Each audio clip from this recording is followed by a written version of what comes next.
नमस्कार, मैं हूं अजय कुमार और आप देख रहे हैं न्यूज नेशन की एक खास पेशकश। दिल्ली को प्रदूषण से बचाने के लिए एक बड़ी मुहिम के साथ दिल्ली सरकार सामने है।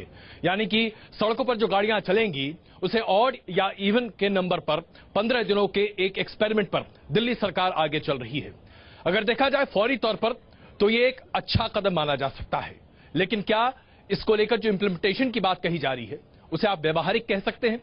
आइए इस पर हम करेंगे एक विस्तृत चर्चा। और आज हम मौजूद हैं दिल्ली के दिल यानी कि कनॉट प्लेस में। कनॉट प्लेस पे सेंट्रल पार्क में हम मौजूद हैं। हमारे साथ बहुत बड़ी संख्या में यहां पर दिल्ली वासी हैं और विशिष्ट मेहमान भी हैं। हमारे साथ मीम अफजल साहब कांग्रेस पार्टी से, सोमनाथ भारतीय जी आम आदमी पार्टी से, रमेश विदुड़ी जी भारतीय जनता पार्टी से, एनके सिंह साहब वरिष्ठ पत्रकार, गौरव बंसल साहब एडवोकेट एनजीटी, विवेक चट्टोपाध्याय जी सीएससी से, टूटू धवन ऑटो एक्सपर्ट और जीपी श्रीवास्तव मौजूद हैं एसोचैम से। आप सब इससे पहले कि इस चर्चा को हम आरंभ करें और आपके सामने प्रस्तुत करें एक ऐसा खाका कि क्या ये पूरा का पूरा प्लान व्यवहारिक है, एक छोटी रिपोर्ट देखिए कैसे दिल्ली सरकार एक ऐसे प्लान को लेकर आगे है जिसमें वाकई में कई पेच हैं और कई सवाल भी खड़े होते हैं। सबसे पहले रिपोर्ट।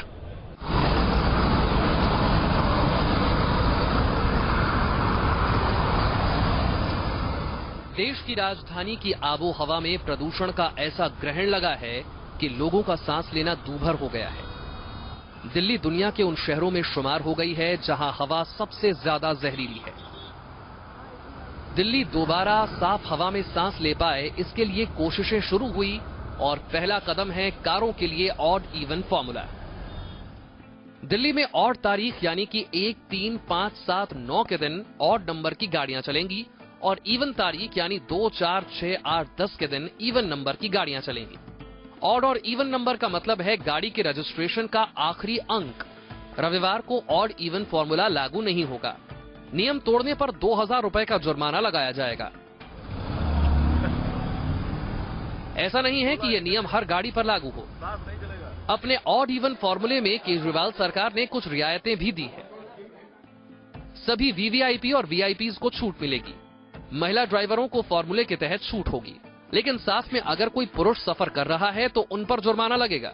सिर्फ महिलाओं के साथ सफर कर रही महिला ड्राइवर को छूट होगी। दोपहिया वाहन यानी कि 2 व्हीलर्स, इसके अलावा इमरजेंसी सेवाओं में लगी हुई गाड़ियां जैसे कि ambulance, PCR van, fire brigade की गाड़ियां ऑड इवन फॉर्मूले में कवर नहीं की जाएंगी। सीएनजी से चलने वाली गाड़ियों को भी इस फॉर्मूले से दूर रखा गया है। सरकार ने जिन 2 व्हीलर्स को ऑड इवन के ट्रायल से बाहर रखा है वो दिल्ली में वाहनों से होने वाले प्रदूषण का एक बड़ा हिस्सा हैं। राजधानी में होने वाले परिवहन प्रदूषण का तकरीबन 32% हिस्सा स्कूटर और मोटरसाइकिलों से पैदा होता है। 2 व्हीलर्स के साथ ही साथ औद्योगिक प्रदूषण को लेकर भी कोई ठोस कदम देखने को नहीं मिला है। सीएनजी से चलने वाली गाड़ियों को प्रमोट करने की कोशिश भी नजर आ रही है। सवाल है कि कहीं ऑड इवन का ये ट्रायल ही बनकर ना रह जाए। Team news nation. इस पूरे योजना को लेकर इसकी व्यवहारिकता पर कई सवाल खड़े हो रहे हैं। जाहिर सी बात है सोमनाथ जी तैयार हो चुके हैं, तो पहला सवाल सोमनाथ जी आप ही के लिए। आप ये कोशिश कर रहे हैं और इसकी वाकई में हर कोई तारीफ भी कर रहा है। किसी ने शायद इस कोशिश के ऊपर सवाल नहीं खड़े किए, लेकिन क्या आप बता सकते हैं कि कितनी गाड़ियां 1 तारीख से सड़क पर कम हो पाएंगी? क्या इसका कोई आंकड़ा है आपकी सरकार के पास? देखिए, सबसे पहली बात तो हमें ये समझें कि जो किया जा रहा है क्यों किया जा रहा है। जी, emergency situations requires emergency measures, ये एक पहला कदम है जो कि हम दिल्ली को प्रदूषण रहित बनाने के प्रयास की तरफ है।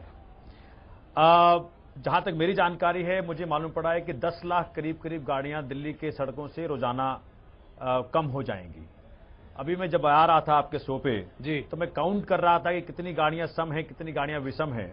करीब 50% गाड़ियां मुझे सम और विषम की मात्रा में दिखी। अब इसके व्यवहारिकता के ऊपर जो आप सवाल उठा रहे हैं या और जो सवाल जनता सवाल उठा रही है, ये मुझे लगता है कि जैसे ही ये मालूम पड़े कि भाई इससे क्या क्या हमें नुकसान पहुंच रहा है। जैसे कि नरेश त्रिहान साहब ने कहा कि दिल्ली वासियों के जब उन्होंने दिल ऑपरेट किए जी, तो उसमें बिल्कुल ब्लैक स्पॉट्स दिखे। वो नुकसान की बात और सही हिमाचल है। वालों के का जो दिल का कलर था वो रेड था। करीब 50% बच्चे अस्थमा से और ये रेस्पिरेटरी डिजीज से सफर कर रहे हैं। हम सब एक प्रयासरत हैं दिल्ली को प्रदूषण रहित करने में। जी, ये it is one of those measures, it is not one and all. नहीं, वन ऑफ दोज मेजर्स में भी ऐसा लगता है कि हाफ हार्टेड मेजर है और इसीलिए सवाल खड़े हो रहे हैं। इससे पहले कि अब तमाम एक्सपर्ट्स अपनी राय रखें, मैं एक सवाल और आपसे ले लूं। यह बताइए कि आपने महिलाओं को इस पूरी स्कीम से बाहर रखा। 15% गाड़ियां सिर्फ महिलाएं चलाती हैं, जो कि तकरीबन 3 लाख गाड़ियां होती हैं। आप 6000 बसों को लाने की बात कर रहे हैं दिल्ली में, और वो डीजल पर चलेंगी। एक डीजल बस 17 डीजल गाड़ी के बराबर प्रदूषण फैलाती है, और एक डीजल गाड़ी 7 पेट्रोल गाड़ी के बराबर प्रदूषण फैलाती है। यानी कि 6000 बस में आप 100 गुना कर दीजिए, इतना प्रदूषण आपकी 6000 बसें फैलाएंगी। जितना आप प्रदूषण कम करेंगे, कहीं उससे ज्यादा प्रदूषण आप नहीं फैलाने जा रहे हैं? अरे ये सोचना तो चाहिए था सरकार को। आप सही कह रहे हैं। मतलब देखिए, इसमें और भी बहुत कुछ करने को बाकी है, लेकिन सबसे बड़ी बात जो आ रही है कि पब्लिक ट्रांसपोर्ट के तरफ हमें बढ़ना पड़ेगा। आखिरकार दिल्ली वासियों को अपने गाड़ी से मोह भंग करना पड़ेगा कि हमें गाड़ी निकाल करके ही हम अपने उसके लिए जिम्मेदार कौन है? आप ही लोग तो है ना। आप तीनों पार्टियां यहाँ पर हैं। नहीं, आप सही कह रहे हैं। लोगों ने दिल्ली में पब्लिक ट्रांसपोर्ट बनने ही नहीं दिया। पब्लिक ट्रांसपोर्ट भाई, हम चाहते हैं कि हम साइकिल पे चले, जो शिफ्ट हुआ है। हम चाहते हैं कि हम बस में चले। एक करेक्शन में कर दूं, जो आप कह रहे थे कि पहला ये मेजर है जी। इसके पहले हमने कार फ्री डे बना करके 3 महीने से बन रहा है, हमने इसको एम्फसाइज करने का प्रयास किया है कि भाई आखिरकार हम उन वाहनों के तरफ बढ़ें जो कि पेट्रोल और डीजल से परे हैं। चलिए मेम साहब, आपकी सरकार 15 साल यहां रही और बहुत कोशिश आप लोगों ने की। सीएनजी के साथ जो एक्सपेरिमेंट किया गया, उसने दिल्ली को वाकई में प्रदूषण रहित करने में बहुत मदद की, और उस वक्त लोगों ने बधाइयां दी कि भाई चेहरा काला हो जाता था, कम से कम वो नहीं हो रहा है। वो जो तमाम दिक्कतें थी दूर हुई। लेकिन आप ही के सरकार के रहते रहते आज ये स्थिति आज है, जो कि आम आदमी पार्टी उससे दो चार हो रही है। देखिए, मैं आपको सबसे पहले तो कहूंगा कि पॉल्यूशन को दूर करने के लिए जी सरकार कोई भी अच्छा कदम उठाए, उसकी सराहना करनी चाहिए। चाहे वो आपकी सरकार हो, चाहे हमारी सरकार हो, चाहे भारतीय जनता पार्टी की सरकार हो। लेकिन एक फर्क है, आपने अभी कहा पब्लिक ट्रांसपोर्ट सिस्टम को बनाने में जी तीनों पार्टियों का आपने नाम लिया। आपको याद होगा कि आज जो मेट्रो चल रही है दिल्ली के अंदर, ये हमारी पार्टी की जब सरकार थी उसी जमाने की देन है। उसके साथ साथ मैं आपको ये भी बता दूं, विदुड़ी जी कहेंगे कि उनकी पार्टी की योजना थी, आपने उसे पूरा कर चले योजना थी, लेकिन हमने इसलिए मैंने आप तीनों को एक साथ जोड़ दिया करके दिखाया। उसके अलावा मैं आपको एक बात और कहूंगा जी। खुद आपने कहा कि सीएनजी पर जो हमारा तजुर्बा किया गया, शीला दीक्षित जी ने किया, पूरे दिल्ली के निवासियों ने उसका स्वागत भी किया, और ये बात सही है कि उसका एक बहुत अच्छा रिजल्ट भी आया था जी। मुझे किसी भी नई स्कीम के शुरू करने पर कोई इतराज नहीं है। मेरा फर्क ये सिर्फ है हमारी सरकार में और मौजूदा सरकार में कि हम पहले अच्छी तरह से हर चीज का अध्ययन करते थे। हम पहले उसको देखते थे कि इसके क्या इसके कॉन्सिक्वेंसेस हो सकते हैं, इसका क्या नुकसान हो सकता है, क्या फायदा होगा, कौन कौन से इसमें ऑब्जेक्शंस आएंगे। मुझे लगता है कि आपने जो सही कहा कि इमरजेंसी मेजर अभी कह रहे थे सोमनाथ जी, लेकिन इमरजेंसी मेजर के अंदर दिल्ली चौक होकर के रह जाए, मुझे इसका खतरा लगता है। मैं आपको बताऊं, दिल्ली में 90 लाख व्हीकल ले लूं इनसे। मैं एक जी 90 लाख व्हीकल हैं जी, और आप कह रहे हैं 10 लाख व्हीकल जो हैं वो आउट ऑफ द वे चले जाएंगे। मेरा अंदाजा ये था कि शायद 30 लाख व्हीकल जो हैं वो बाहर हो जाएंगे। तो 30 लाख लोगों के पास कोई आपने अल्टरनेट अरेंजमेंट ट्रांसपोर्ट का किया है क्या? ये 30 लाख लोग जिन्हें दफ्तर भी जाना है, जिन्हें कारोबार भी करना है, जिन्हें इंजीनियर है तो वहां जाकर के काम भी करना है, सरकारी मुलाजिम भी हैं, वो बेचारे क्या करेंगे? सोमनाथ जी एक छोड़ जाओ, मैं क्षमा चाहूंगा आप सबसे, वक्त की कमी की वजह से मैं बीच बीच में टोकता रहूंगा। सोमनाथ जी बहुत छोड़ जाओ। बात जो चुकी मीम साहब कह रहे थे सीएनजी बस के बारे में, सुप्रीम कोर्ट के अथक प्रयास के बाद ये सीएनजी बस आई थी, अगर आपको याद होगा तो। और मेट्रो का भी देखिए, हम क्रेडिट लेने को माहिर ना रहे, हम सब मिलकर के उस तरफ बढ़ें कि दिल्ली प्रदूषण रहित हो। लेकिन साथ में जो मीम साहब कह रहे थे, देखिए पब्लिक ट्रांसपोर्ट के बगैर को और चारा नहीं है, बिल्कुल। लेकिन साथ साथ में इस वक्त क्या और कैसे करना है, इमरजेंसी के तरह सिचुएशंस हैं।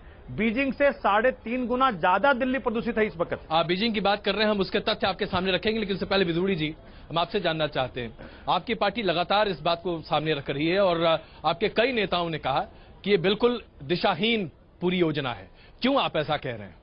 अजय जी, पहले तो मैं आपके माध्यम से दिल्ली की जनता, देश की जनता को स्पष्ट कर दूं, ये इनिशिएटिव जो है आम आदमी पार्टी का नहीं है। ऑनरेबल सुप्रीम कोर्ट ने तो कांग्रेस को डंडा दिया तो सीएनजी आई। इनके ऊपर ऑनरेबल हाई कोर्ट ने टिप्पणी की और कहा कि तुम झगड़े में लगे हुए हो, दिल्ली के लोग बर्बाद हो रहे हैं, दिल्ली में पॉल्यूशन बढ़ रहा है। हाई कोर्ट के दबाव के कारण डंडा आया इन लोगों को, तब ये 15 दिन में इस काम को लेने के लिए आए हैं जी। ये इनका इनिशिएटिव नहीं है। दूसरा मैं इनको बता देना चाहता हूं, 1998 में शीला जी मुख्यमंत्री बनी थी, अटल बिहारी वाजपेयी दिल्ली के प्रधानमंत्री बने थे देश के, और सीलमपुर से लेकर बस अड्डे तक मेट्रो का उद्घाटन अटल जी ने किया। खुराना जी मेट्रो को लेकर आए थे। ये गुमराह करते हैं लोगों को, ये गुमराह करने में माहिर लोग हैं। इनके स्थिति क्या है, एक चेहरे पर कई चेहरे लगा लेते हैं लोग, ठीक है ना। आइए आप इस योजना की बात करें। चलिए योजना की बताइए, योजना क्या है अजय जी? योजना पर बताइए। आपने मुझे 5 मिनट का तो समय देंगे ना? नहीं बिल्कुल। मैं पहले आपकी बात को स्पष्ट करना चाहता हूं। आप विपक्ष में 5 का साथ माध्यम से ये लोगों को गुमराह कर रहे हैं जी। ये कोई आम आदमी का इनिशिएटिव नहीं, हाईकोर्ट का डंडा है। जब कोर्टें देश को चलाएंगी और लोग आम आदमी बिदोड़ी जी, लेकिन इस योजना की बात करें ना बिदोड़ी जी। जी, दूसरा मैं कहना चाहता हूं, वो मेरा सवाल आपने इनको जवाब दे दिया। तीसरा मैं बताना चाहता हूं, जो पॉल्यूशन है वो एनआईटी की, आईआईटी की दिल्ली की रिपोर्ट, हालांकि एनजीटी ने उसको रिजेक्ट किया, लेकिन बर्मिंघम यूनिवर्सिटी की रिपोर्ट भी कहती है पहले नंबर पे जो पॉल्यूशन है दिल्ली के अंदर, वो पॉल्यूशन है पावर प्लांट के माध्यम से, दूसरा ईंट भट्टों के माध्यम से, तीसरा इंडस्ट्री के माध्यम से, चौथा है बिल्डिंग कंस्ट्रक्शन के माध्यम से, चौथा है वेस्टेज को जलाने के माध्यम से। दिल्ली का पॉल्यूशन ट्रांसपोर्टेशन से तो केवल 16% होता है, तो 84% जो ऐसा करते हैं गौरव जी मैं एक मिनट जरा, आपने जो मुद्दा उठाया इससे पहले कि मैं चाइना के बारे में बताऊं, गौरव जी ये बताइए कि वेहिकुलर पोल्यूशन को कंट्रोल करने की जो कोशिश है, मैं आ रहा हूं एक सेकंड सोमनाथ जी, बस एक मिनट, क्या आपको लगता है कि इस पहल से बहुत फर्क पड़ेगा? बिल्कुल सर, मैं आपको बहुत क्लियर करूं जी। एक अगर इन्होंने थॉरो स्टडी करी होती तो शायद नतीजा कुछ और होता, पॉलिसी कुछ और होती जी। यहाँ पर जो करा गया, इन्होंने एक छोटा सा सेगमेंट, कार का सेगमेंट को टारगेट करा। आप उसमें ट्रक्स को भूल गए, आप उसमें हैवी लोडेड व्हीकल्स को भूल गए, आप उसमें ये भूल गए कि जो कार का जो अगर आप 100% अगर व्हीकुलर पॉल्यूशन ले रहे हैं तो कार तो फिर सिर्फ 10% आता है। आपने क्या करा, एक मीडिया हाईलाइट के लिए एक मीडिया इवेंट बना दिया इसे, और आपने आप ही को क्या कहते हैं इस टाइम पे वो कर दिया है, क्या कहते हैं महिमा मंडित करते हैं। और उसके साथ एक और बात बताऊं मैं आपको, विवेक जी, क्या आप भी गौरव जी से इत्तेफाक रखते हैं कि ये सिर्फ पॉपुलिस्ट स्टैंड है, सोमनाथ जी की पार्टी सिर्फ सुर्खियां बटोर रही है? नहीं, मैं एक बताना चाहता हूं कि एक प्रोग्राम के तहत ये किया जाता है जी, जिसमें आपका उद्देश्य ये होता है कि कम से कम समय में आप प्रदूषण को कैसे कम कर सकते हैं। जैसे कि डिसीजन लिया जाता है कि पॉल्यूटिंग इंडस्ट्रीज आप बंद करते हैं, कंस्ट्रक्शन एक्टिविटीज हॉल्ट करते हैं, ठीक है। और जैसे कि मैं सबसे पहला कदम क्या होना चाहिए था? एग्जाम्पल दे रहा हूं, सीएनजी के हिसाब से पहला कदम क्या होना चाहिए? गाड़ी या पॉल्यूटिंग इंडस्ट्री, गाड़ी या फिर डीजल ट्रक्स, गाड़ी या क्या? सारी एक साथ में, सारी एक साथ जी। टूटू धवन साहब, और कोई एक उपाय से आप सारे, टूटू धवन साहब, गाड़ियों के ऊपर जो इस बात को लेकर कहा जा रहा है, पेट्रोल और डीजल की गाड़ियां, कितना वाकई में फर्क पड़ता है? आपसे ज्यादा गाड़ियों को कौन समझता है? देखिए, गाड़ियों के बारे में जो पोल्यूशन की बात है, यस डेफिनेटली पोल्यूशन बढ़ता जरूर है, बट मेजर कंट्रीब्यूटर तो ट्रक्स हैं, जो आपके अभी भी शाम को आते हैं और सुबह के यहाँ पर ट्रक पोल्यूशन छोड़ के चले जाते हैं। सबसे पहले तो उनको ही 40 किलोमीटर बाहर एक हब के अंदर रोक देना चाहिए, और एसेंशियल कमोडिटीज जो है बाय ट्रेन या बाय सीएनजी या एलपीजी के ट्रक के थ्रू दिल्ली के अंदर आनी चाहिए जी। सबसे बड़ी चीज तो वही है। उसके अलावा फिर बाकी के ये जो स्टेप्स लिए जाएं, बट इंडस्ट्रियल पोल्यूशन को भी साथ साथ रोकिए। That is one of the biggest polluters. गाड़ियों की तो जैसे पैनलिस्ट ने कहा है कि 10% पोल्यूशन ही है सिर्फ, तो what about the other 90%? Shrivastava ji, आप क्या कहेंगे? इंडस्ट्री का क्या कहना है इस पूरे मामले पर? ऐसा है कि जो भी डिस्कशन किए जा रहे हैं, मैं राजनीति में नहीं पढ़ता हूं जी। मेरा सबमिशन है, ऐसे भी व्यापारी कभी राजनीति में नहीं पढ़ते। आप टेक्नोलॉजी का सहारा लीजिए जी, आप प्रोफेशनल मैनेजमेंट का सहारा लीजिए जी, और आप दुनिया में जिन लोगों को जो एक्सपीरियंस हुए हैं, जो अड़चने आई हैं, उनको देखते हुए आप आगे कदम बढ़ाएं। पहला कदम आप सिर्फ गाड़ियों को बंद करना मेरे समझ से काफी पर्याप्त नहीं है। सोमनाथ जी, देखिए, इससे पहले कि मैं एक एडिटोरियल राय लूं, मैंने सोचा कि आपको एक मौका दिया जाना चाहिए। पहले जो बिदोड़ी जी कह रहे थे जी कि दिल्ली सरकार का नहीं है, ये तो हाईकोर्ट का डंडा है। हाईकोर्ट का डंडा भाजपा पे कब से पड़ रहा है कि लोकपाल ले आओ, सुप्रीम कोर्ट का डंडा पड़ रहा है लोकपाल ले आओ, लेकिन देखिए, ये राजनीति मत कीजिए। पहली बात आपने कहा इनके कई सारे नेताओं ने अगर कहा ये दिशाहीन है, तो अब माननीय विदुड़ी साहब कह रहे हैं कि हाईकोर्ट भी दिशाहीन है, सुप्रीम कोर्ट भी दिशाहीन है। 10 महीने में लोकपाल तो आप मानना कर रहे हैं। दूसरी बात, सारे एमएलए चोर है, सारे के सारे जेल जा रहे हैं। दूसरी बात देखिए, कारण क्या है कि इस वक्त कारण क्या है कि इस वक्त कौन चोर है कौन चोर नहीं है। अभी देश का फाइनेंस मिनिस्टर देखिए हम लोग मुद्दे से भड़क रहे हैं। इतना अभी आप मुद्दे पर आने की नहीं, देखिए प्लीज सोमनाथ जी ये विषय से भड़कने वाली बात है। आइए हम लोग सिर्फ दिल्ली की बात करें और यहाँ प्रदूषण की बात कर रहे हैं। 16,000 रुपए का 16,000 रुपए का लैपटॉप सोमनाथ जी 16,000 रुपए का सोमनाथ जी दे रहे हो। सोमनाथ जी अगर इस तरीके से बात करेंगे आपको तो वाकई में हम कोई सार्थक बहस नहीं कर पाएंगे। एक तरह से चलिए सोमनाथ जी और रमेश जी, मैं आप दोनों से क्षमा चाहता हूँ। 18 महीने हो गए, 18 महीने। सुनिए सोमनाथ जी या तो आप जवाब दे बात दें, ऐसा लग रहा है कि आप जवाब नहीं दे पा रहे हैं। 18 महीनों में मुझे क्षमा से मुझे तो ये पता है सोमनाथ जी कि आपकी जो बात करने की शैली है वो गालियों भरा है, इसका पूरा इतिहास रहा है। सोमनाथ जी सोमनाथ जी इस पूरे डिबेट को आप दूसरी जगह ले जा रहे हैं। आप सिंह साहब जाहिर सी बात है सोमनाथ जी ने उसका माकूल जवाब नहीं दिया, शायद उनको इसका जवाब देना अभी उचित नहीं लग रहा होगा, लेकिन आपके हिसाब से क्या ये बिना सोचे समझे उठाया गया कदम है? नहीं, एक बात है, आप सारे लोग एक स्वर में कह रहे हैं जी कि ये pollutant, major pollutant vehicular traffic नहीं है, व्हीकल्स नहीं है, बल्कि अदर वेरिएबल्स है, इंडस्ट्री है, फ्लाई ऐश कंटेंट है, तमाम चीजें हैं जी। तो इनको एक मौका था कि इस ऑडियंस के सामने ये जवाब दें कि हमने इसको क्यों लिया, क्योंकि इसकी सोशल कॉस्ट बहुत ज्यादा थी जी। आप ऑड इवन जब कर रहे हैं तो आधी गाड़ियां सड़क से बाहर हो जाएंगी, तो आपको इनको एक्सप्लेन करना होगा कि हमने पहले इसको क्यों चुना। वो मौका ये खो रहे हैं, मेरे ख्याल से वो ज्यादा एक्सप्लेन करने की जरूरत है। हकीकत ये है कि दिल्ली में 32 लाख परिवार है, 90 लाख गाड़ियां हैं, मतलब हर परिवार के पास 2.5 गाड़ी है जी। तो ये लग्जरी हो सकती है, इसेंशियल नहीं हो सकता है, इसको रोकने में कोई दिक्कत नहीं है। लेकिन आपने नी जर्क रिएक्शन में अचानक एक दिन फैसला करके आपने तय किया कि साहब गाड़ियां बंद होगी जी। ये आपने नहीं देखा कि इसकी लॉजिस्टिक्स कैसे वर्कआउट होगी, ये देखना चाहिए था।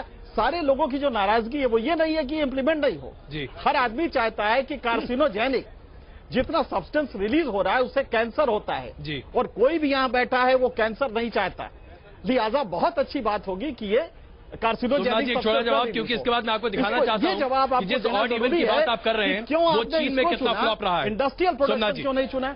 देखिए इसको इस छोटे से मेजर को लागू करना आसान है as compare to other measures, क्योंकि आपका वोट मैं बता रहा हूं, नहीं एक सेकंड बता रहा हूं आपको। आपने मोटरसाइकिल और हम यहाँ पे बिल्कुल ही इस राह पे नहीं है कि लोगों को इनकन्वीनियंस पहुंचे। हम यहाँ इस राह पे हैं कि साथ साथ में दिल्ली का प्रदूषण कैसे बगैर ज्यादा इनकन्वीनियंट हुए कम हो सके, एज ए फर्स्ट मेजर उसके तरफ बढ़ रहे हैं। लेकिन जो मेरे भाई कह रहे थे ट्रक्स के बारे में भी एंट्री का जो टाइम है दिल्ली में उसको 9 बजे से बढ़ा करके हम 11 बजे कर रहे हैं। 1 अप्रैल 2016 से दिल्ली के सड़कों से वसूल रहे हैं ना, आपने उनसे डबल पैसा लेना शुरू कर दिया। आपके तो मैं बता रहा हूं अभी मैंने चांदी हो गई। नहीं जो एंट्री टैक्स दिल्ली में है, जो दिल्ली में एंट्री टैक्स है वो तो सुप्रीम कोर्ट के आदेश के अनुसार बढ़ाया जा रहा है, बिल्कुल। लेकिन उससे बड़ी बात यह है कि जो दिल्ली में बिल्डिंगों से जो धूल का जो प्रदूषण है, क्यों कोई सोच नहीं, वो क्यों हो रहा है? आप समझिए क्यों हो रहा है। दिल्ली में जो अंधाधुंध कंस्ट्रक्शन हो रहा है, कौन करा रहा है? उसकी अनुमति तो आप ही लोग दे रहे हैं ना, एमसीडी कराती है। ये देखिए अब आप भाजपा है। मैं यहाँ पर आपको आपने चीन का एग्जाम्पल दिया था, आपने चीन, सोमनाथ जी सरकार आपकी है, आप ये नहीं कह सकते कि हमारा ये नहीं है, हमारा वो नहीं है, हमारा ये नहीं है। ये बातें दलील बिल्कुल सही नहीं है। मैं आपको एक बहुत बड़ा सोर्स ऑफ इनकम है एमसीडी में अंदर। सोमनाथ जी आप अपनी सरकार की बात करें ना, अपनी बात रख नहीं आप मैं ये जानना चाहता हूँ आप मुद्दे को इतना बढ़ा क्यों रहे? मुद्दे बढ़ा नहीं रहा हूँ। यूरो 6 का नॉर्म्स जो दिल्ली में पहले 2019 आपकी सरकार ने क्या इसको लेकर कोई बिल पास किया? बता रहा हूं मैं आपको, सुन तो लीजिए।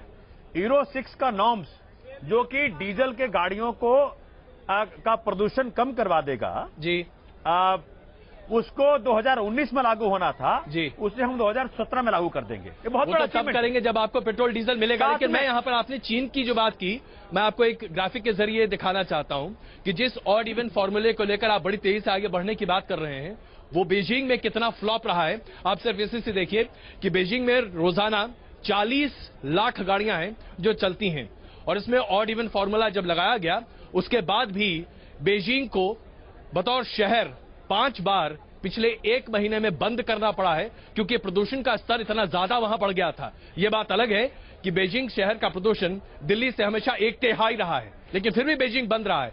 ऑड इवन फॉर्मूला बीजिंग में नहीं चल पाया। मैक्सिको में जब ऑड इवन फॉर्मूला लागू किया गया तो गाड़ियां लोगों ने दूसरी या तीसरी खरीद ली, इतनी ज्यादा कि वहां पर ट्रैफिक कंजेशन बढ़ गया और अल्टीमेटली इस पूरी स्कीम को फ्लॉप कर बंद कर दिया गया। साओ पाउलो के अलावा ये कहीं लागू नहीं है, वो सिर्फ इसलिए क्योंकि बहुत छोटा शहर है। दिल्ली के लिए इस योजना को लागू कर आप किसको फायदा पहुंचाना चाहते हैं? अजय जी देखिए, सबसे बड़ी बात जो हम सबको समझनी चाहिए कि एक इंटरिम मेजर है फॉर 15 डेज, इसको हम इंप्लीमेंट करके देखना चाह रहे हैं कि दिल्ली में प्रदूषण की मात्रा कम होती कि नहीं होती। मुझे याद है जब हम कार फ्री डे हमने स्टार्ट किया था, उस वक्त भी सबने कहा था कि भाई तो बिल्कुल फेल हो जाएगा, लेकिन हर महीने संख्या बढ़ती गई। एक रोड लोगों ने लागू करते हैं। जैसे मैं बता रहा हूं आपको, नीम साहब, मैं अपने क्षेत्र के अंदर जी साइकिल से चलता हूं, पूरे विधानसभा क्षेत्र में साइकिल से चलता हूं, जिससे कि लोग साइकिल पे चलने को एक बढ़ावा दें।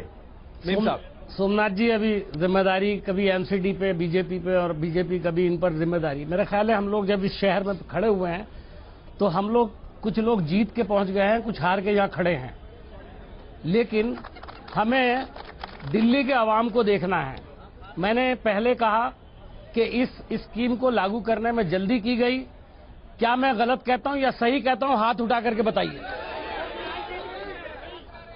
मेरा सिर्फ इतना कहना है कि आप जो भी स्कीम लागू करें उसके सारे अच्छी तरह कॉन्सिक्वेंसेस को अगर देखते, आपने अपोजिशन पार्टियों से इस पर मशवरा किया होता, आपने ट्रैफिक पुलिस से इस पर मशवरा किया होता। ट्रैफिक पुलिस के अंदर बहुत इंपॉर्टेंट रोल अदा करने वाली है, और ट्रैफिक पुलिस और पुलिस के साथ और दिल्ली की सरकार के दरमियान में जो छीना झपटी चलती रहती है उसको आप अच्छी तरह से जानते हैं, जिसके नतीजे में दिल्ली वाले आज सफर कर रहे हैं। दिल्ली वाले आज परेशान हैं। मीम साहब कह रहे हैं, तो मैं सिर्फ इतना कहूंगा कि आपने स्कीम लागू की है, आपकी किसी भी स्कीम को हम नाकार नहीं रहे हैं। हमारा कहना यह है कि इसको असेस करना जरूरी था, जो आपने नहीं किया। और यहाँ इतना बड़ा पैनल है, वो सब लोगों ने असेस करके बताया कि 16% वाले पर आपकी तवज्जो है, जो व्यवस्था हमें मिली है 84% में, ये व्यवस्था आईसीयू में है। आईसीयू में जो व्यवस्था मिली थी जी, 10 महीनों में जो कुछ दिल्ली सरकार ने करके दिखाया है, क्या कर दिया? 18 महीनों में नहीं हुआ। मैं आपको बताना चाहता हूं, 18 महीनों में नहीं हुआ। आप सोमनाथ जी, बता रहा हूं, मैं जानता हूं आज आप अकेले हैं अजय जी, और यहाँ सारे लोग आपके विरुद्ध खड़े हैं। बहुत तरक्की हुई है इनके आने के बाद। पहली बार भारत के इतिहास में सोमनाथ जी 250 करोड़ का प्रोजेक्ट 150 करोड़ में कम करके दिखाया, किसी सरकार ने करके। सोमनाथ जी, क्या कदम होने चाहिए? क्या ये कदम शुरुआत के तौर पर माना जाए और माना जाए कि इसके बाद कुछ और ठोस कदम आगे बढ़ाते दिखाई देगी आम आदमी पार्टी की सरकार? क्या सोमनाथ जी उस पर अपनी राय साझा करना चाहेंगे? बने रहिए हमारे साथ।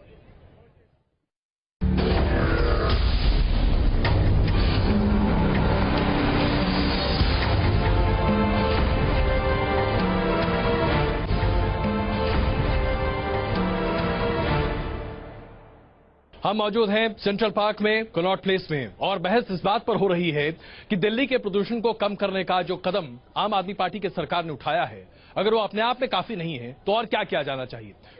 अब ये देखिए सोमनाथ जी, अब ये देखिए, ये जो मेजर है जी, इसके हम बहुत सारी खामियां निकाल सकते हैं, लेकिन जब ये 15 दिन के लिए लागू होगा, बिल्कुल वास्तविकता में जब सड़क पे उतरेगा ये फॉर्मूला, तब देखा जाएगा कि भाई एक और रिपोर्ट अभी हम आपको दिखाना चाहते हैं। करेंगे। ये आईआईटी कानपुर की रिपोर्ट है, जिसे कुछ संस्थाएं नहीं मानती हैं, लेकिन फिर भी इस रिपोर्ट से बहुत कुछ प्रदर्शित होता है, जो अभी हम आपके सामने स्क्रीन पर दिखा रहे हैं।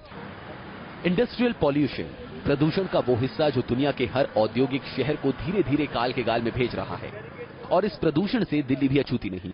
दिल्ली में आज भी ऐसे उद्योग चल रहे हैं जिनसे निकलने वाले कण दिल्ली की हवा और पानी को प्रदूषित कर रहे हैं। दिल्ली में प्रदूषण को लेकर आईआईटी कानपुर की रिपोर्ट में साफ साफ कहा गया है कि दिल्ली में होने वाले प्रदूषण का 10% हिस्सा औद्योगिक इकाइयों से होता है, और ये प्रदूषण तेजी से बढ़ता भी है। इस रिपोर्ट में जिक्र किया गया है कि दिल्ली में होने वाले औद्योगिक प्रदूषण का बड़ा हिस्सा कोयले से चलने वाले थर्मल प्लांट से आता है। कुल इंडस्ट्रियल पॉल्यूशन में से 55% इन्हीं कोयला चलित थर्मल प्लांट से आता है।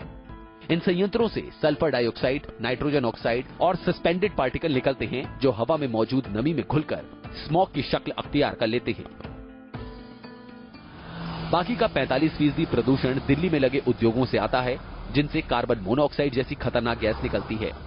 दिल्ली की हवा में प्रदूषण बढ़ाने में रोड डस्ट यानी सड़क की धूल का भी बड़ा हाथ होता है। IIT कानपुर की रिपोर्ट के मुताबिक दिल्ली और NCR में सबसे ज्यादा प्रदूषण डस्ट यानी धूल से हो रहा है। इस डस्ट की वजह मुख्य तौर पर खाली पड़े प्लॉट और सड़क किनारे पड़ी धूल है, जो प्रदूषण फैलाती है। रिपोर्ट के मुताबिक हवा में सबसे खतरनाक प्रदूषणों मसलन PM 2.5 और PM 10 के बढ़ने से सबसे ज्यादा योगदान डस्ट का ही होता है। इसके अलावा बड़े स्तर पर ऊंची इमारतों के निर्माण से भी प्रदूषण फैल रहा है। रिपोर्ट में दिल्ली के आसपास दूसरे राज्यों में चल रहे लगभग 4000 ईंट भट्टों का भी जिक्र किया गया है। रिपोर्ट के मुताबिक ईंट भट्टे भी वायु को प्रदूषित कर रहे हैं। इसी तरह हरियाणा और पंजाब में जलाई जाने वाली पराली का भी जिक्र प्रदूषण की मुख्य वजह के तौर पर किया गया है। जानकारों के शोध के बाद आए आंकड़े साफ साफ बताते हैं कि दिल्ली की हवा में प्रदूषण कहां से बढ़ रहा है, और अगर दिल्ली को प्रदूषण मुक्त करना है तो इन कारणों को जड़ से खत्म करना होगा। Team news nation. और इस रिपोर्ट के आधार पर आप ये मान सकते हैं कि जो ऑड इवन फॉर्मूले की बात आप कर रहे हैं वो कहीं से भी सकारात्मक रुख नहीं होगा। सबसे बड़ा प्रदूषण का कारण अगर दिल्ली में आज कुछ है तो वो है सड़क का प्रदूषण, जो डस्ट पार्टिकल सड़क पर है। आपने दिल्ली में प्लांटेशन नाम की कोई चीज छोड़ी नहीं, जो 2010 में कॉमनवेल्थ गेम्स के बाद कुछ बचा नहीं है। जवाब देना चाहूंगा। बिल्कुल, आप जवाब दीजिएगा। उसके बाद मोटरसाइकिल और स्कूटर, दो पहिया वाहन 22% प्रदूषण करते हैं। इस पर कहीं आपने कोई रोक नहीं लगाई। इंडस्ट्रियल पोल्यूशन के बारे में आप कुछ सोच नहीं रहे, कंस्ट्रक्शन के बारे में आप सोच रहे। ये तमाम IIT कानपुर की रिपोर्ट है, आप शायद इसे माने नहीं। तो ये इसके लिए कौन जिम्मेदार है? 10 महीने से आपकी सरकार है, बताइए कितनी सड़कों पर घास लगी उनके किनारे, देखिए बता दीजिए। 10 महीनों में जो आप बात कर रहे हैं ना बाजारों में, करीब 20 सड़कों के ऊपर दिल्ली के अंदर उसका बिल्कुल जो ब्यूटिफिकेशन प्रोग्राम है, landscaping, proper footpath, proper parking spaces, सड़क का सही होना, वहां से सारे सड़कों से अभी से ही हाथ खड़ा कर धूल का हटाया जाना, इस सब पे काम चल रहा है। सोमनाथ जी, 5 सड़कों के नाम बताएं। सोमनाथ जी, कोई 5 सड़कों के नाम बताएं। कहां चल रहा है काम? पॉलिसी कोई 5 सड़क के बताएं। कोई 5 के बताएं। पॉलिसी पैरालिसिस जो थी सरकार में पहले, मैं आपको पहली बार एक सरकार सड़कों का ब्यूटिफिकेशन कौन कर रहा है? क्या ये आम आम आदमी पार्टी की सरकार कर रही है? MCD दिल्ली सरकार कर रही है। दिल्ली सरकार कर रही है इसको। जी, दिल्ली सरकार कर रही है। दिल्ली सरकार कर रही है। जी, गौरव जी, पॉलिसी पैरालाइसिस की जो ये बात कर रहे हैं जी, ये टोटली पॉलिसी पैरालाइसिस है इनके बिहाफ पे, आम आदमी पार्टी के बिहाफ पे, कि आज के टाइम पे बड़े आश्चर्य की बात है कि दिल्ली सेक्रेटरिएट जैसी बिल्डिंग एनवायरमेंट एक्ट का, एनवायरमेंट पॉल्यूशन एक्ट का, एयर एक्ट का, वाटर एक्ट का उल्लंघन कर रही है। साथ में दिल्ली सेक्रेटरिएट से, देखिए इंपॉर्टेंट है, दिल्ली सेक्रेटरिएट से हमारे पास RTI में जवाब है 1 लाख लीटर सीवेज रोजाना यमुना में छोड़ा जा रहा है। आप इसकी क्या बात कर रहे हैं? विवेक जी, क्या कर रहे थे? विवेक जी, नहीं, आपकी रिपोर्ट आधार पर जी, 1 सेकंड, 18 महीनों में संसद में क्या हो रहा है? सर कमाल है, संसद में दिल्ली की बात करो। आप सुनिए, आप दिल्ली की बात, आप दिल्ली में 18 महीनों में कुछ नहीं कर पाए। जब आपकी हैसियत संसद में करेगी तब बात करेंगे। अरे भाई, आपकी हैसियत नहीं है संसद में, आपकी हैसियत नहीं थी। अरे आपकी मजूरी साहब, आपकी हैसियत नहीं थी। आपकी हैसियत आपकी हैसियत नहीं थी पहुंचने की वहाँ। देश को बेवकूफ बना करके। अच्छा, मैं आप दोनों के बीच में आऊँ। देखिए विवेक जी, आप दोनों पार्टियों के बीच में, रमेश जी आपके ऊपर, रमेश जी, सोमनाथ जी, जरा विवेक जी की आवाज को बुलंद करते हैं, क्योंकि एनवायरमेंट के लिए, रमेश जी, एनवायरमेंट के लिए विवेक जी की संस्था बहुत काम कर रही है। विवेक जी, ये जो तमाम आरोप, सोमनाथ जी प्लीज, सोमनाथ जी, विवेक जी, अजय जी, इनके साथ MP भी हैं। क्या इनका आइए, ये आंकड़े की बात मत करें। क्या विवेक जी, आप जरा सिर्फ ये बता, मुझे लगता है बीच में आना पड़ेगा।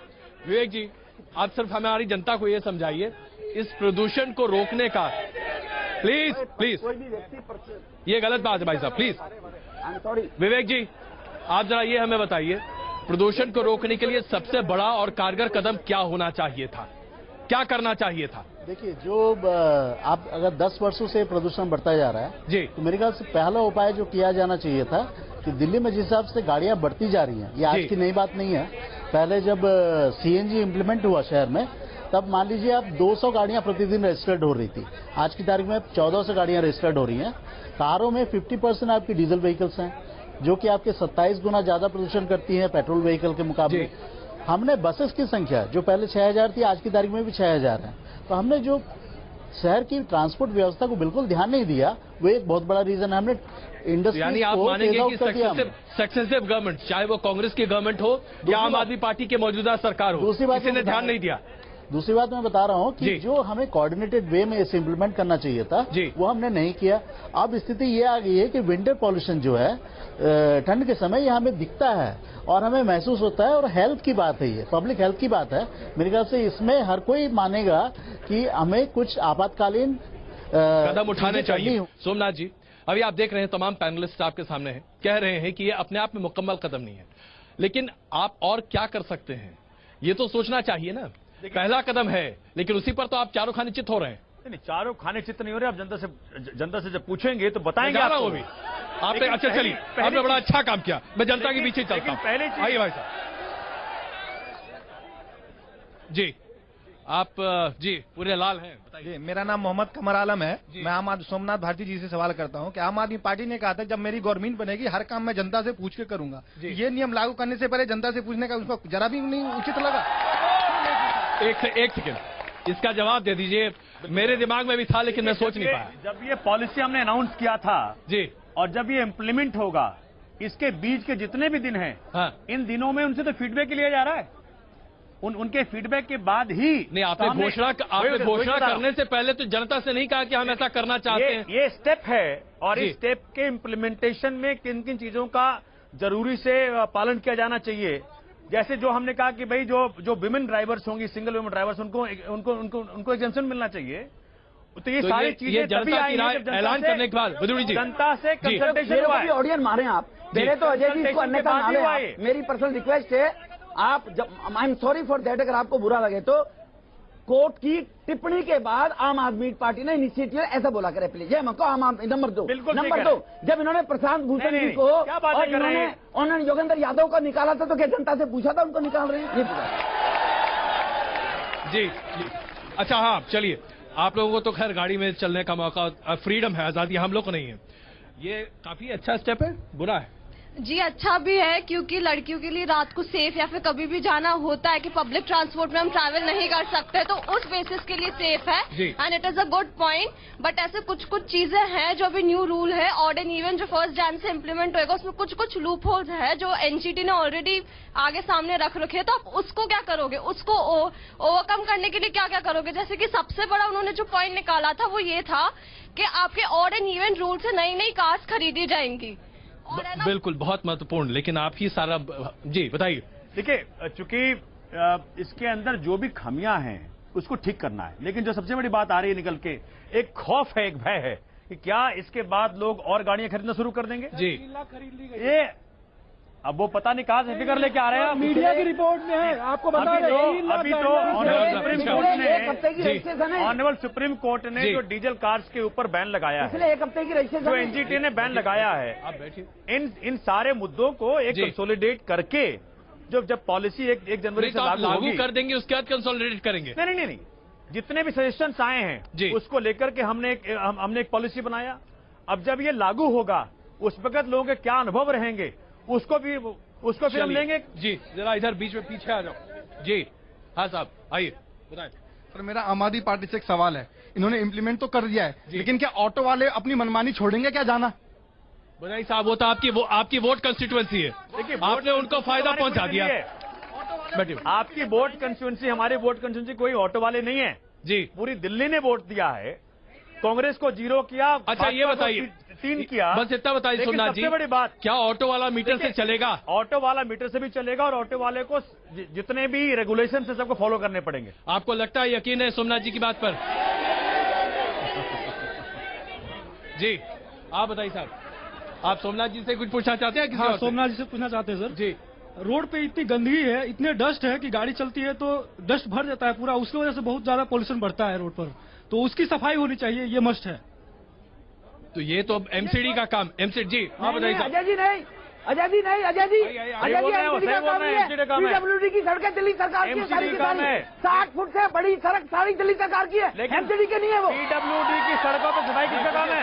60 फुट पीडब्ल्यूडी की सड़कों पे सफाई का किसका काम है? जो भी डिवाइडेड है जहाँ भी नहीं, गलत बोलते सवाल पूछना चाहते हैं आप। पीडब्ल्यूडी की सड़कों के ऊपर सफाई का सोमनाथ जी एक और सवाल आपके लिए। नहीं, सोमनाथ जी एक और सवाल यहाँ इस तरफ कर सकती। सर जैसे मुझे पैनल से अभी पता चला कि 6000 नई बसें आएंगी, तो वो डीजल की क्यों आएंगी, सीएनजी क्यों नहीं आ सकती हैं?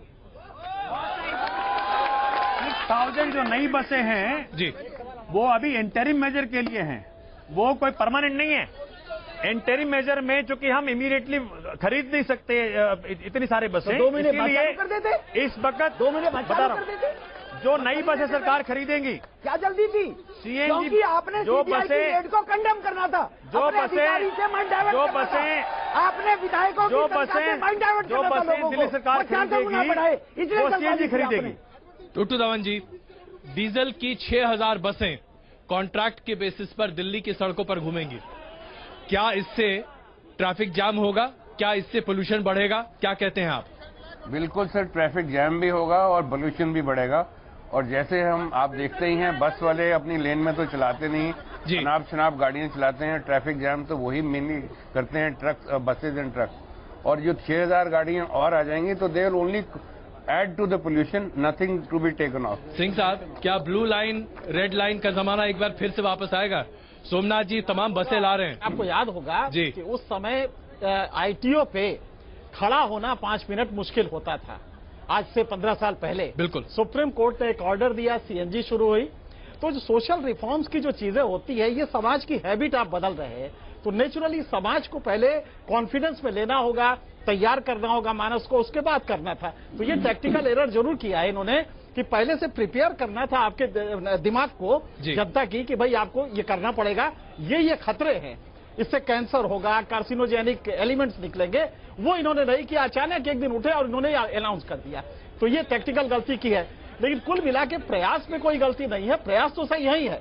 अब प्रायोरिटाइज नहीं किया है कि इंडस्ट्रियल पॉल्यूशन को, वो इनके हाथ में है, उसको क्यों नहीं पहले रोक रहे हैं, ये मेरे ख्याल से गलती है। आज लगता है कि सब लोग आप ही के पास हैं, भाई सारे सवाल आप ही के पास, सारे जवाब आपके पास। मैं हूं इसलिए जी। देखिए, इंडस्ट्रियल पॉल्यूशन हो या जो सड़क पे डस्ट है वो हो, इन सभी को प्रायोरिटी वाइज, हो सकता है कि प्रायोरिटी नंबर 1 कुछ और होना चाहिए था, लेकिन इस वक्त जो लो कॉस्ट एप्लीकेबल है, क्योंकि आधी गाड़ियां सड़कों से निकाल लेना और उसका जो प्रदूषण को कम कर देना, ये बहुत कम कॉस्ट में संभव है। लेकिन साथ में और आपके सामने देखिए हमारा मुद्दा तो वही है। देखिए 90 लाख गाड़ियों में 10 लाख गाड़ियां ऑफलोड हो जाती हैं, तो 10 लाख गाड़ियां कितना परसेंट हुई? 3 लाख तो एक हफ्ते में हुए, 3 लाख नए रजिस्ट्रेशन एक हफ्ते में हुए। लोगों ने गाड़ियां, आप तो एनकरेज कर रहे हैं नई गाड़ियां खरीदने के लिए लोगों को, 90 लाख गाड़ियों मदद कर रहे हैं कार बनाने वाली कंपनियों को, 90 लाख गाड़ियों आप में मदद करेंगे, टैक्सियों को 90 लाख गाड़ियों में मदद करेंगे, ओला को 90 लाख गाड़ियों में 2 व्हीलर्स भी हैं, ऑटोस भी हैं, ट्रक्स भी हैं, चलाने वालों को भी हैं, सीएनजी भी हैं। क्योंकि आप समझते हैं कि वो आपका वोटर है, इस वक्त कार वाला आपका वोटर नहीं है क्या? प्रॉब्लमेटिक एरिया जो है जी की सिर्फ डीजल और पेट्रोल की गाड़ियां हैं।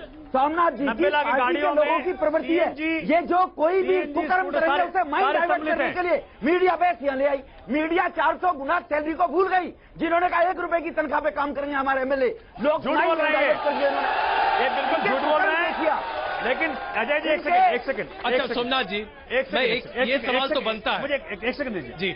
सबसे बड़ी बात जो इस देश में हुई जी, जो पॉलिटिकल डिस्कोर्स इस देश का था, जो बीफ ईटिंग पे था, जो गाय पे था, वो कम से कम एक हटा और जनता के हितों की गाय पे भविष्य में भी रहेगा, गाय पे भविष्य में भी रहेगा। गाय हमारी माता है। सोमनाथ जी एक सवाल आप देखिए, एक सवाल यहाँ बनता है जो कि बड़ा प्लीज एक मिनट सोमनाथ जी, एक सवाल बनता है और सवाल बड़ा माकूल है। क्या आम आदमी पार्टी की सरकार ये मानती है कि जब भी कोई क्राइसिस हो तो उसके बाद कोई नया बड़ा क्राइसिस खड़ा कर दो, लोग पीछे भूल जाते हैं। हमने कौन सा बड़ा क्राइसिस खड़ा किया? अब बताइए ना, आप सीबीआई रेड हुई तो आपने एक बड़ा क्राइसिस खड़ा कर दिया। आपके यहाँ पार्टी में कुछ विरोधाभास की बात आती है। अजय जी, एलजी अगर आप जनता को बता पाए, आपके जरिए बताना चाहता हूं जी, 16,000 रुपया प्रतिदिन में एक लैपटॉप हायर किया जाता है, इतनी बड़ी लूट। 3,000 रुपया प्रतिदिन में एक प्रिंटर हायर किया जाता है। 5,000 रुपया प्रतिदिन में एक पूजा की थाली हायर किया जाता है। अच्छा, उस पूरी रिपोर्ट में और जो विसल ब्लोअर था जी, उस पूरी रिपोर्ट में कहीं भी जेटली जी का नाम है क्या? इनको तकलीफ नहीं है, दो मंत्री जेल गए, इनको तकलीफ नहीं है, योगी आदित्यनाथ से इनको तकलीफ नहीं है, केजरीवाल क्या करा रहे थे? इनको तकलीफ नहीं है साजिद रंजना से। दिल्ली को जहरीली हवा से बचाने के लिए क्या किया जा सकता है, इसे लेकर न्यूज नेशन दिल्ली के सेंट्रल पार्क में कर रहा है बड़ी बहस, जहां एक तरफ आम आदमी पार्टी इस फॉर्मूले को दिल्ली के लिए सही ठहरा रही है, तो वहीं विपक्षी बीजेपी और कांग्रेस को इस फॉर्मूले में रत्ती भर यकीन नहीं है।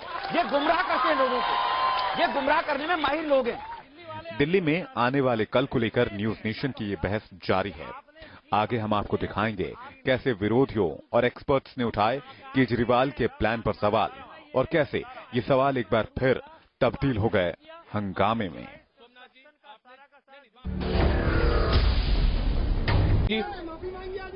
क्या आज की स्थिति में, आइए जरा आप कच्छ, इससे पहले कि इस चर्चा को हम खत्म करें, सुझाव के तौर पर आप क्या सुझाव देंगे दिल्ली सरकार को?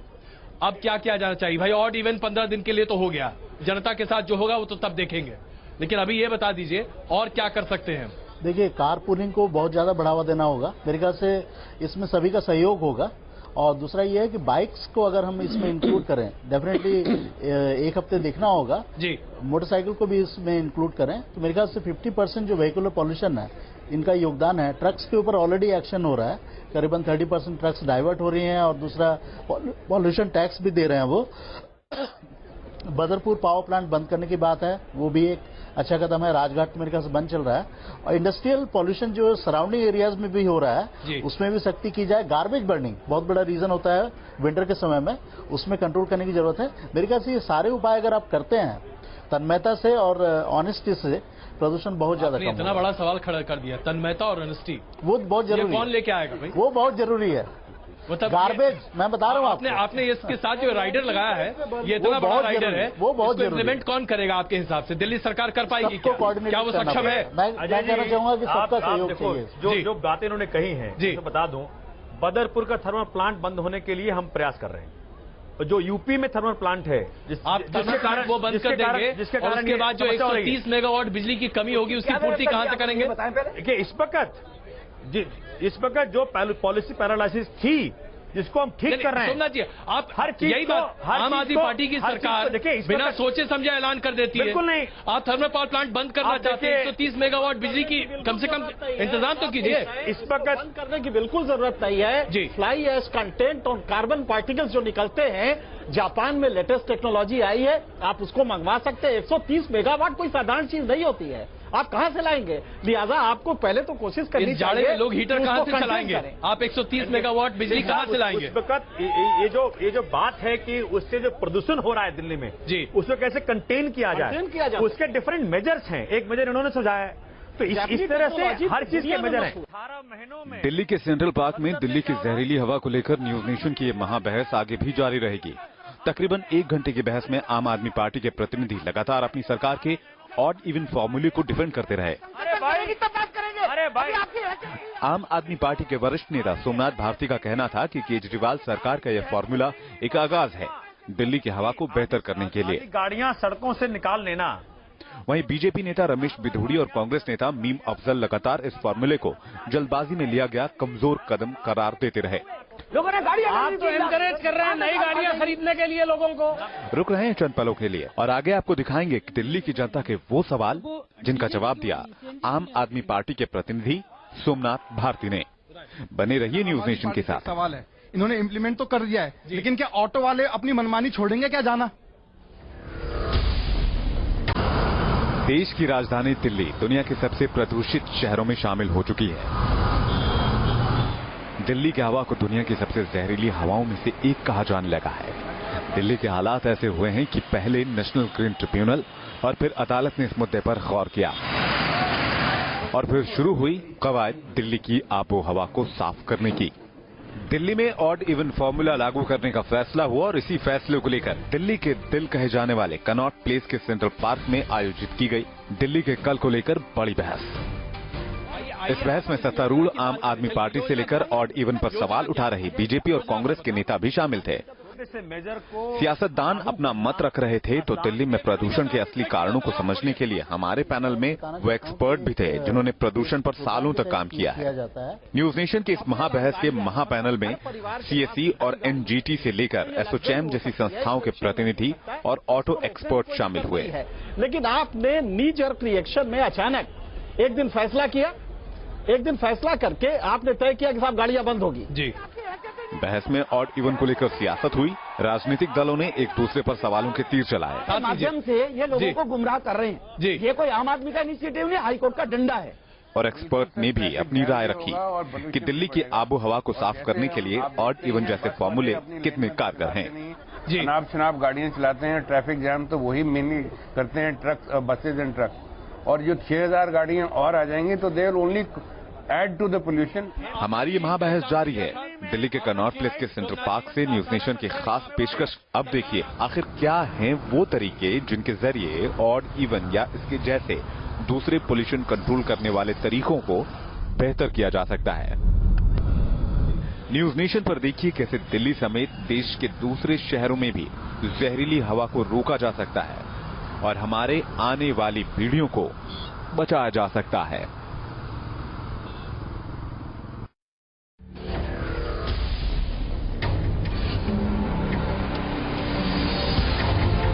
हम मौजूद हैं सेंट्रल पार्क में, कनॉट प्लेस में, और बहस इस बात पर हो रही है कि दिल्ली के प्रदूषण को कम करने का जो कदम आम आदमी पार्टी की सरकार ने उठाया है, अगर वो अपने आप में काफी नहीं है तो और क्या किया जाना चाहिए।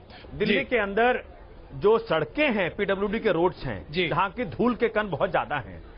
1 अप्रैल 2016 से पीडब्ल्यूडी की गाड़ियां आएंगी और उसको हटाएंगी। तो क्या करेंगे लोग? नहीं, 16 से क्यों, कल से क्यों नहीं? आप क्या कर रहे हैं? एमसीडी का पैसा दो। आप क्या कर रहे हैं? अरे आप क्या कर रहे हैं? का पैसा दो। एमसीडी के अंदर क्यों नहीं देते आप लोग? एमसीडी के अंदर मोर देन का पैसा दो। हम 1 जनवरी से साफ करा देंगे। क्यों नहीं देते एमसीडी का पैसा लोग? हम 1 जनवरी से साफ करा देंगे। एमसीडी का पैसा दो। आप जल्दी तो लोगों की ये मांग के घूम रहे हैं बेचारे। दिल्ली को साफ करा दिया, प्रणाम करने की बात कही। आपने दिल्ली को साफ करा दिया। ये डीजीसी का ड्राइवर, आपने एमसीडी को लूट लिया। आपने अपने घर भरे, ठंड बहुत, आपने अपने घर भरे। तुम्हारे कहने से थोड़ी है, खरबों रुपए घर भरे। तुम्हारे कहने जांच करवा लीजिए। तुम्हारे कहने से वो भीम जी से बात करो। डीडीसी नहीं संभाल पाए, देश का फाइनेंस कैसे मानेंगे? अरे बात एक डीडीसी वो एक अलग मुद्दा है, एक अलग मुद्दा है, छोड़ दीजिए उसको। आइए पर्यावरण पर बात करते हैं। जी मोदी जी का ऐसी फोबिया हो गया मोदी जी का पे है। अफजल की टीम, अफजल के मणिशंकर अय्यर पाकिस्तान में जाकर मोदी जी की सुपारी देकर आए थे। मोदी जी पाकिस्तान में जाकर धमक गए। ये होता है छप्पन सीट का सीना, सुपारी लेकर आए थे। अरे इनको मोदी का फोबिया है, इनको मोदी जी का फोबिया हो गया। आपने कहा दस्तीर लेके आएंगे, आपको दस्तीर लेके आएंगे। मोहम्मद क्या हुआ? एक आतंकवादी है मोहम्मद सईद, एक कांग्रेस के किए पाकिस्तान जाने में 3 लोग विरोध कर रहे थे। 3 लोग आतंकवादी। मुझे ऐसा लगता है, प्लीज मुझे ऐसा लगता है सुपारी लेकर आए थे। सुपारी मणिशंकर अय्यर सुपारी लेकर आया था मोदी जी के पास। हम यहाँ पर्यावरण के मुद्दे पर बहस कर रहे हैं। प्लीज प्लीज मैं आप दोनों से गुजारिश करूंगा, हम यहाँ पर्यावरण के मुद्दे पर बहस कर रहे हैं। हम यहाँ पाकिस्तान या था, बिल्कुल आइए, तब तो बाहर नहीं जा सकते। आइए आज बाहर घूम रहे हैं। मैं आप श्रीवास्तव जी प्लीज मैं आप दोनों से क्षमा चाहता हूँ, मैं आप दोनों से क्षमा चाहता हूँ। श्रीवास्तव जी आइए, आइए मुद्दे पर वापस लौटते। मीर साहब मैं क्षमा चाहता हूँ, आइए मुद्दे पर वापस। जी दिल्ली में सर्दी बहुत है, सुनिए मेरी बात, एक मिनट सुनिए भाई जी। दिल्ली में सर्दी बहुत है और दिल्ली सरकार अमीर साहब की बात सुन लीजिए जरा जी। दिल्ली में सर्दी बहुत है, पॉल्यूशन बहुत बढ़ रहा है। दिल्ली सरकार के पास जो कंबल है वो छोटा है, वो सर ढकते हैं तो टांगे खुल जाती हैं, टांग खुलती है तो सर खुल जाता है। इसलिए आपने कमल अभी मैं आपको सिर्फ इतना ही कहना, हमने बहुत काम किया है। अभी दिल्ली वालों से पूछो कि पुरानी सरकार को याद करते हैं कि नहीं करते हैं? कोई नहीं करता। नो, नहीं करते, नहीं करते। वो उधर से कह रहे हैं बहुत करते हैं। ये तो आपने अपनी पार्टी के लोगों को लाके बिठाया हुआ है। आप कहते तो मैं भी यहाँ पर कांग्रेस के लोगों को लाके बिठाता। भाई भाजपा के लोग वो आपको जवाब देते। भाजपा चलिए नीम साहब, please please please please. Shrivastava ji हम अपने मुद्दे पर वापस आए। एक मिनट देखिए, मैं आपको मोदी जी का भी जवाब देता हूँ। मोदी जी का भी जवाब देता हूँ, क्योंकि ये टॉपिक नहीं था, लेकिन बिदुड़ी जी पटली से उतरे हैं तो मैं उनको सीधा पटली पर लाना चाहता हूँ। मैं आप दोनों से क्षमा चाहता हूँ। आइए ना इस गाड़ी को पटरी पर लाते हैं। मैं क्षमा चाहता हूँ, आइए गाड़ी को पटरी पर लाते हैं। श्रीवास्तव जी प्लीज, श्रीवास्तव जी,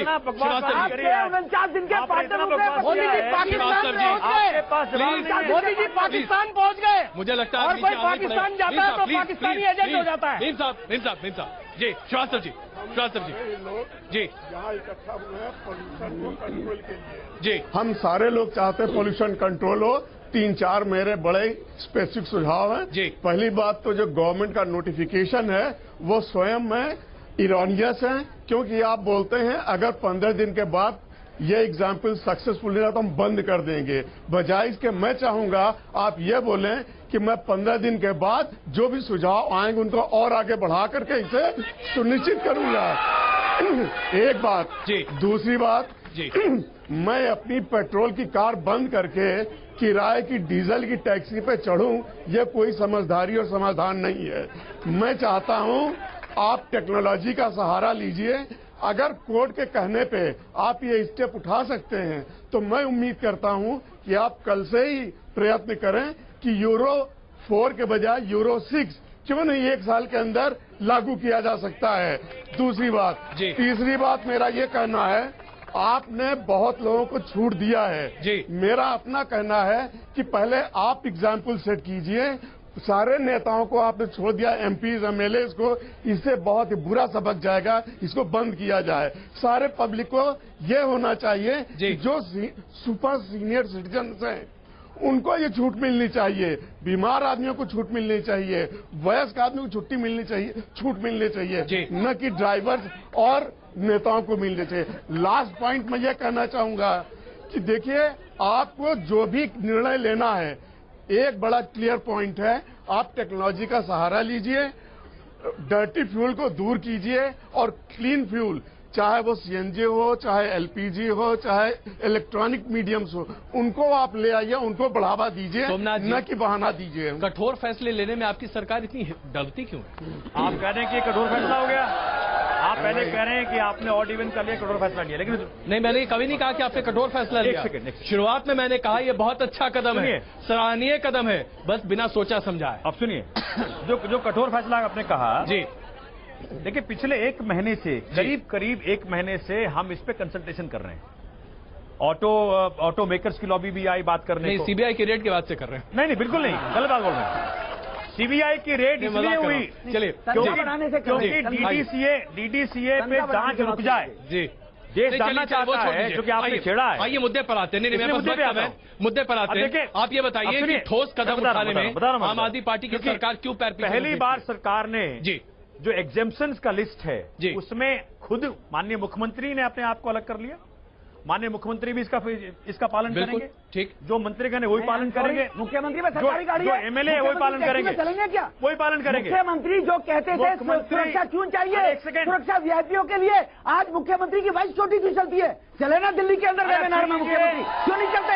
आप चले ना वेबिनार में। माननीय मुख्यमंत्री जब वोट मांगने गए थे, पुलिस सारी वीआईपीओ की सुरक्षा में लगी हुई है। बहुत बार मुख्यमंत्री की उनको सिक्योरिटी नहीं चाहिए, और आपके चैनल से ऐलान करता हूं, माननीय मुख्यमंत्री को सिक्योरिटी नहीं चाहिए, दिल्ली पुलिस छीन ले उनसे। क्यों छीन ले? आप लिख के दो, मैंने लिख के दिया डीसीपी को, मुझे छोटी नहीं चाहिए, मेरे पास छोटी नहीं है। क्यों नहीं मुख्यमंत्री लिख के देता? आपने मुख्यमंत्री जबरदस्ती हमको छीन ले, सिक्योरिटी दिया। तुम्हारा मुख्यमंत्री गृह मंत्रालय धरने पर बैठेगा, मेरी छोटी छीन लीजिए, छेड़िए। देखिए, इस वक्त हम एक मुद्दे पर चर्चा कर रहे हैं आप ड्रामा मत मेरे साथ बदले की भावना हो रही है। आप सोमनाथ जी करिए ना ड्रामा करिए। रमेश जी नौटंकी ड्रामा में आप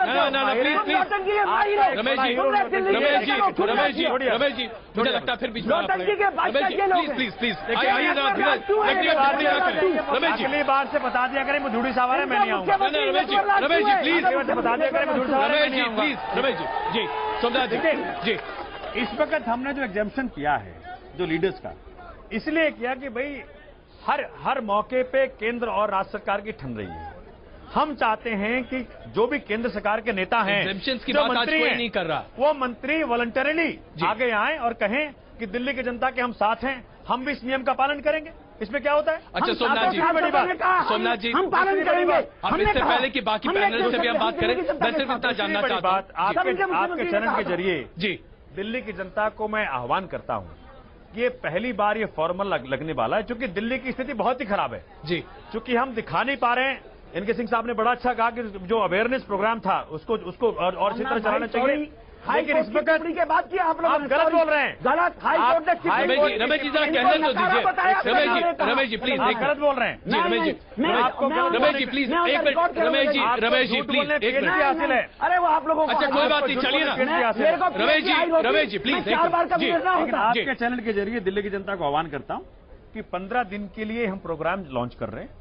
दिल्ली की जनता इस बात से वाकिफ है, आपने भी बताया किस तरह से पोल्यूशन है यहाँ जी। हम सब के हित में है, हमारे बच्चों के हित में है, हमारे बड़ों के हित में है कि हम सब दिल्ली के प्रदूषण को दूर करने में प्रयत्न करें। और ये 15 दिन का प्रोग्राम है, इसमें जो कमियां आएंगी उस कमियों को लेकर के और सुधार करेंगे और दिल्ली को प्रदूषण आपका आवाज करके रहेंगे। बिल्कुल गौरव जी मेरे पर आरोप लगाया है, मैं झूठ में माहिर हूं। मैं सोमनाथ जी से पूछना चाहता हूं, एक आईएएस की सैलरी कितनी होती है? इनके मुख्यमंत्री ने हाउस में कहा 2 लाख होती है। बताए आईएएस की सैलरी होती है 90,000। इनका मुख्यमंत्री नौटंकी करता विधानसभा में, आईएएस की सैलरी 2 लाख होती है। रमेश जी हम दूसरी बात करेंगे। रमेश जी मिल गया तब क्या हो गया? रमेश जी झूठ के मत से रमेश जी आइए मुद्दे पर आते हैं। गौरव जी प्लीज एक टिप्पणी आपकी। लोगों ने सुना है इसके रमेश जी प्लीज गौरव जी सीएम की 1 लाख है। गौरव जी आजकल व्हीकल सैलरी करने की बात कर रहे हैं। व्हीकुलर पॉल्यूशन को टारगेट करके आप दिल्ली का एयर पॉल्यूशन कम नहीं कर सकते। आपको और सारे waste burning industrial brick kiln जो भी हो रहा है इनको यूज करना पड़ेगा। इनका जो पॉल्यूशन है उसे खत्म करना पड़ेगा। रमेश जी प्लीज एक और मैं रिक्वेस्ट करना चाहूंगा, एक और मैं आपके चैनल के माध्यम से रिक्वेस्ट करना चाहूंगा। और सोमनाथ जी कम से कम दिल्ली सेक्रेटरिएट की कंसेंट तो ले लीजिए जो एनवायरमेंट के अंदर में आती है, वो ले लीजिए प्लीज। और साथ में जो पानी निकलता है यमुना में उसे भी कम कराइए।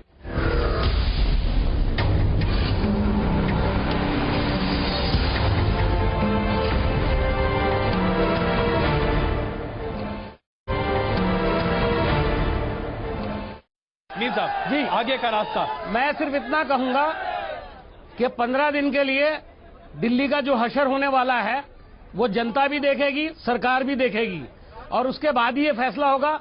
मुझे लगता है दिल्ली चौक होने वाली है और सिर्फ गाड़ियों को देखिए, गाड़ी कोई सुबह लेकर के दफ्तर जाता है, ले जाके खड़ी कर देता है और शाम को लेकर के चलता है और घर पर लाके खड़ी कर देता है। लेकिन बस जो 6000 चलेंगी वो मुसलसल चलेंगी, सुबह से शाम तक चलेंगी। वो पॉल्यूशन कितना होगा? वो गाड़ियों से ज्यादा होगा क्या? पहले सोचिए और कुछ उसके बाद कुछ करने की कोशिश कीजिए। ये करते पहले हैं, बाद में सोचते हैं और जब बाद में सोचेंगे तो पता लगेगा काम खराब हो गया इनका।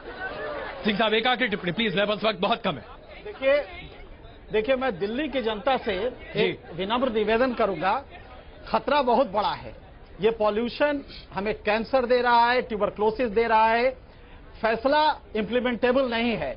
मैं चाहता हूं कि आप सरकार जी हफ्ते में 2 दिन इसको रखे, बजाय इसे स्ट्रेच 15 दिन करने के हफ्ते में 2 दिन, 1 महीने तक 4 हफ्ते रखे और देखे, धीरे धीरे एट्यून करे, फिर 3 दिन करे, फिर 4 दिन करे, बजाय इसके 15 दिन करने के, क्योंकि उसमें दिक्कतें आ रही हैं।